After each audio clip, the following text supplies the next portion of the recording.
Welcome to Conversations from the Barn at Everwood Farmstead.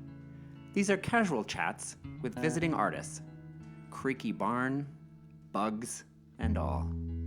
Enjoy.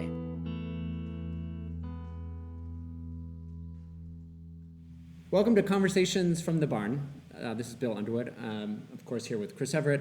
And today we are excited to chat with Con Davison, who is joining us for an artist retreat. Normally, we have this conversation towards the end of the week, but this week is requiring us to chat a bit earlier. So it's early in Con's week, which is actually a fascinating, we think, perspective. But Con, welcome. Thanks for joining us. Yeah, thanks for having me. You are a member of Bad Hats. Yes. And for those who have been following Everwood for a while, may recall that Bad Hats joined us for Cultivate back, we think, in 2016. Sadly, Con was not a member of the band at that time. But yeah, we're excited to have you here. It's a pretty cool setup you've got in the barn. Share a little bit about what you've got set up here. Well, I brought the whole studio, basically. I think I have all of the musical equipment that I own in the barn right now. Maybe. It's sort of like, in my mind, it's the version of a clown car. Like, you pulled up in the minivan and all, like, just box after box and crate after crate. The musician minivan. Yeah. Yeah. Oh, yeah. The musician clown car is sort of what exactly. it is. Like, it was endless, but it's an amazing setup in this barn right now. Yeah. It's, I don't know. I feel like I didn't want to need anything. I wanted to make sure I had all the stuff that I could possibly want to reach for while I was here. Which is pretty funny because minutes after Con got here, he's got this incredible setup in the barn. He's like, I don't have a plug-in for my computer. Nightmare moment. Nightmare. I mean, you remembered everything. Yeah, the kitchen sink as well, and not the single little plug for the computer. Damn. Lisa, so close. Yeah, right. Lisa to the rescue on exactly. On that. Yes, thank you, Lisa. But I mean, just describe a little bit of this setup and what you've got here. Yeah, I mean, I brought. So I'm a drummer by trade. That's like the thing that I've spent the most time doing. So I brought all the drums. I brought my hunk of recording equipment and a bunch of microphones, guitar amp, a bass, speakers, my computer, random knickknacks, an acoustic guitar. Everything sort of to just basically be able to record a full band in the room.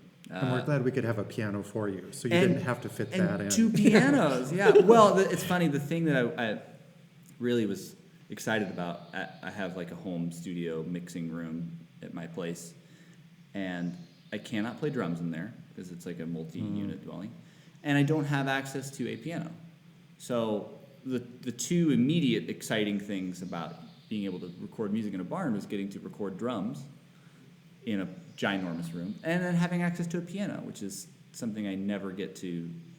I have like an electric piano that gets the job done, but getting to play like a full-size grand, completely different experience. Mm-hmm. So yeah, I wanted to make sure I was able to use those things and record them. I love it. Have you been on retreat before? Not ever in a capacity like this where I'm alone. The very first thing I ever recorded, a friend of mine, his family or a family friend owned a ranch in Colorado, and they were like, yeah, you can go stay there. And we were all going there to hang out and just dork. I was like 18, 19 years old. We were going to go dork around.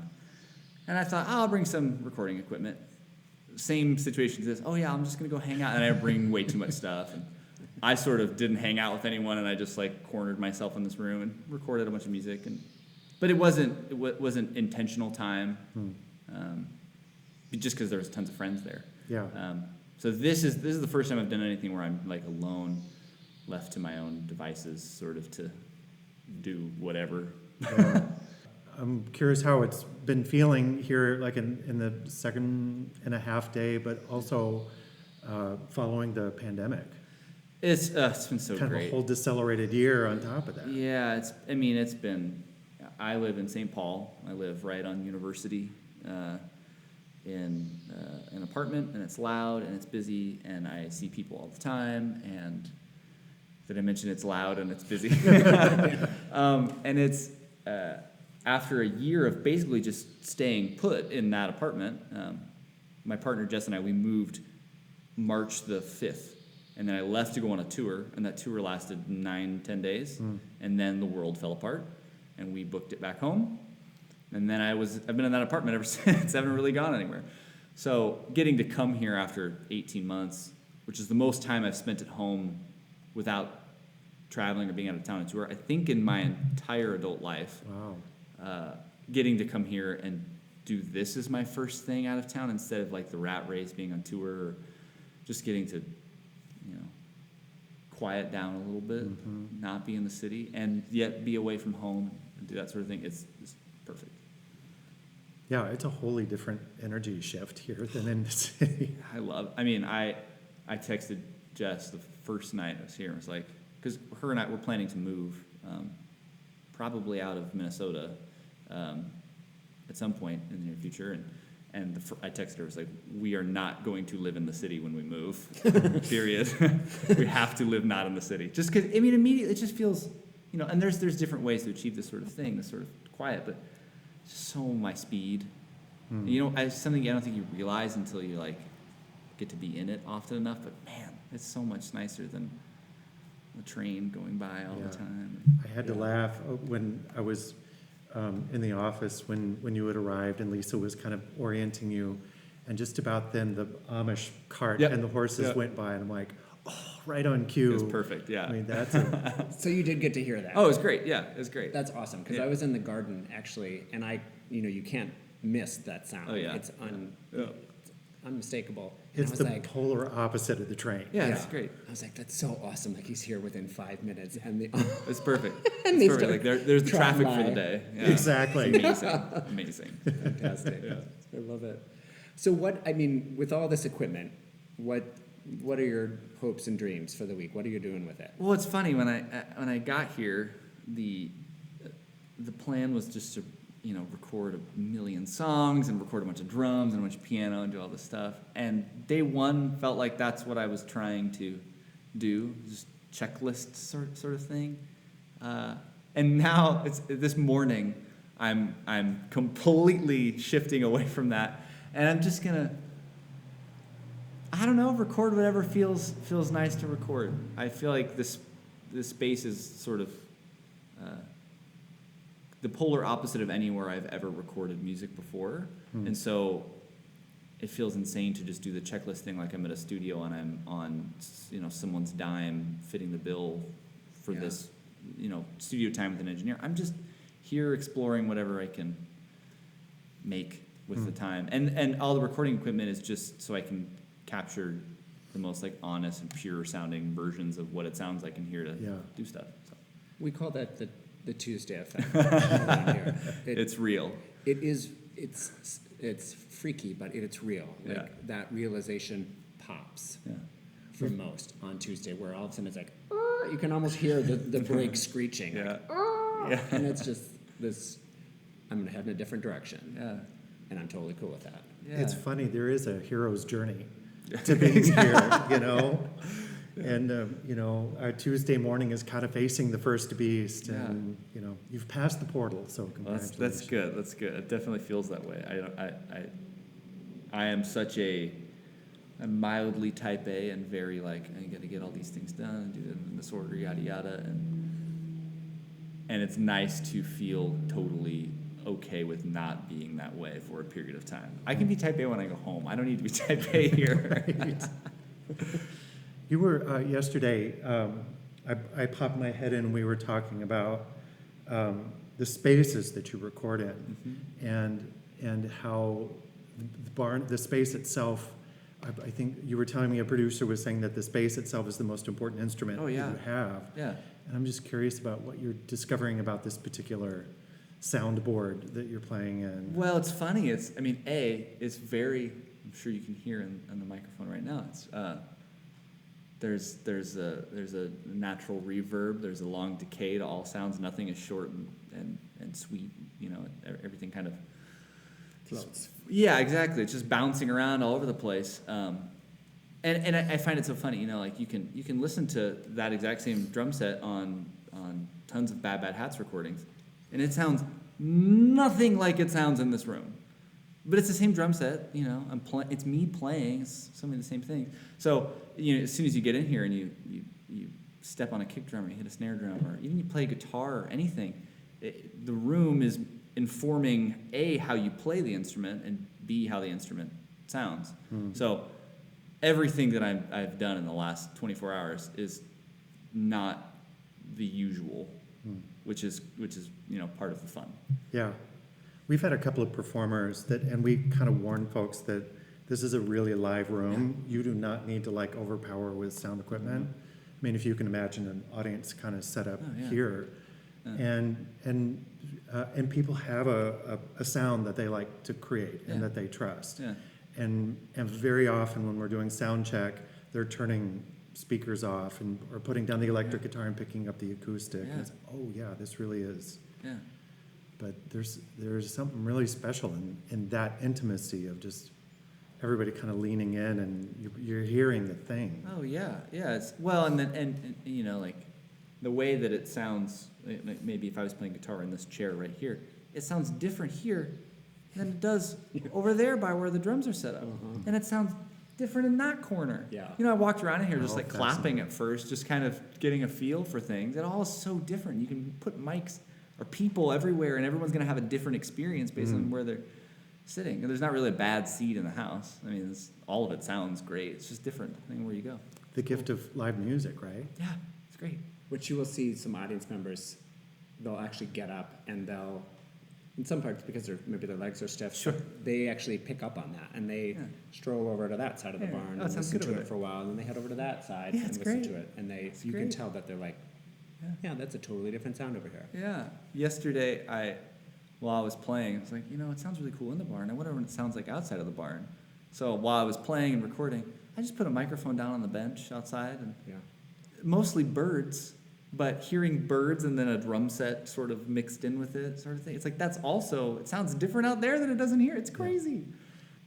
Big day for the band today. Yes. Big day on a quiet day. Yes. Yeah. Oh yeah.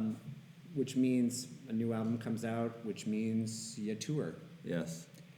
I mean, that's what it's so cool for us to see, artists that we follow on social media, just the pure joy of getting back on that stage for the first time. Yeah. We've seen it a lot over the last couple of months. It never ceases to get old, people talking about that first experience. Your perspective, are you fired up to tour? Do you want to do it differently? It's funny. I mean, we have talked about changing some self-care things. The three of us are very good at traveling together.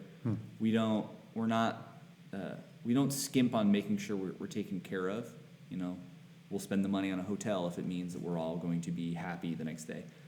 Touring, it's rock and roll. It's cool. It's fun. But it's also you're living in our case, we're living in a minivan together and staying in hotels, and it's one place to the next over and over again. Too bad they're not fun people, though. I know, right? They're so boring. No, they're great, and everyone always asks me, they're like, "Oh, touring with a married couple, how's that?" I'm like, they are the most mellow people to travel with. I'm probably the problematic one, just because I'm missing. I miss Jess or my dogs. They have each other. It's slightly different, but I'm excited about it. I'm excited anytime I can go into something and have that I've done for a long time and feel differently about it, just because there's been some time or space away from it. So I think it'll be really good. I think it will be challenging going back. I mean, again, I've been home for a year and a half. It's the longest I've been home. My partner Jess and I have been together for 6 years, and 4.5 of those years I was touring. So, this is the most time we've gotten to spend together. We got our dogs during the pandemic, so now it's not just Jess I'll be missing, it's also Rory and Payson, my little chicken nuggets. So I'm excited about it, but I think, I'm curious. I feel mostly curious. Is it going to feel like it did a year ago? Is it going to feel better, worse? I don't know. I'm excited either way, though. Adding the dogs to the mix is got to be... It's like children. Yeah. I don't think I will have children. I don't know, but dogs are definitely the closest I will get to that, I think. And even here, I'm like, oh, my puppies! I miss my little doggies. I know. I've only had them for about a year now, but you get so attached. It's such an intimate relationship. It's weird. Yeah. It's so weird. The other weekend, Jess was out of town and I was home alone with the dogs, and I remember just being like, you're just like laying there looking at them like, if I didn't have you, I'd be so lonely at home right now. They're your little companions. They're great. When Chris said, "Oh, Con has 2 little dogs too," and I was like, "Oh, I bet he got them during the pandemic." Of So course. immediately in my head, I was like, "Oh my gosh, what a fascinating time is Yep. to come up on with the tour and." Yeah, it's gonna be Leaving 'em for it's the gonna be first time. strange. I know that Jess is happy about it because now instead of just being alone in our place and working, she has 2 little homies to hang out with all the time. Yeah. She'll probably miss me a little less because she has them. But now instead of me just missing one person, now I have to miss 3 people, so to speak. So yeah, it's adding a new dynamic to the whole tour thing. Well, wait till the selfies that you'll get now on tour, like whenever one of yeah. us travels, Dog we're pics always sending dog pics to all the each time. other. Yep, Yeah. got And to. it might just be like just them standing there, and it's like, that's the cutest damn thing I've ever Right. seen.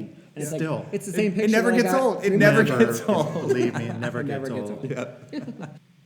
old. We could bring this home. We'd love to chat with you all day, but we usually wrap up our podcast with a question. Okay. Which is, how have you experienced beauty today? Oh man, that's a great question. I think this morning I woke up and I walked to the old farmhouse and stood on the porch for a minute and just thought how cool it is, and in this case how beautiful it is, that you can make something, that house, and it's still there. No one's like, it's not being like taken care of. It's not being like tended to, but someone made that, and it'll probably fall apart eventually, but for now it's still just hanging out there. And it's like it is effectively what it was when it was first made. Time capsule of some sort. I just sat there, drank my coffee for a while, enjoyed the house, the oak tree over there by there. Yeah. It's great. It's great. There used to be 3 giant pine trees, right? You would have been looking right at them from sitting on that porch. Oh, wow. Those pine trees are right here. Oh, Yeah. And then knocking on the table that we're speaking in front of. So. things fall apart and they can be made into new things. That's great. Yeah. And then the legacy and the stories continue. Yeah, it's crazy. It's beautiful. It is kind of a story that's just sitting out there. Yeah. Well, yeah. I mean, who lived in here? What were they doing? All those things. It's just it's a time capsule. Yeah. Thanks for Thank taking you. the time to have this conversation. gosh. What a delight to have Anytime. you here, and hopefully, we can have the Bad Bad Hats again with you this time. Yes. Back in Oh, the yeah. space. Absolutely. That has to happen. Awesome. Yeah. Thanks, Con. Have a great week. Yeah. Thanks. Have a great week. Yeah.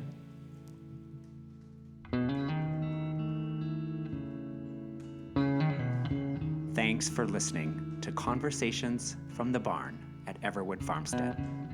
Our theme music is provided by John Mark Nelson. Wishing you all good health.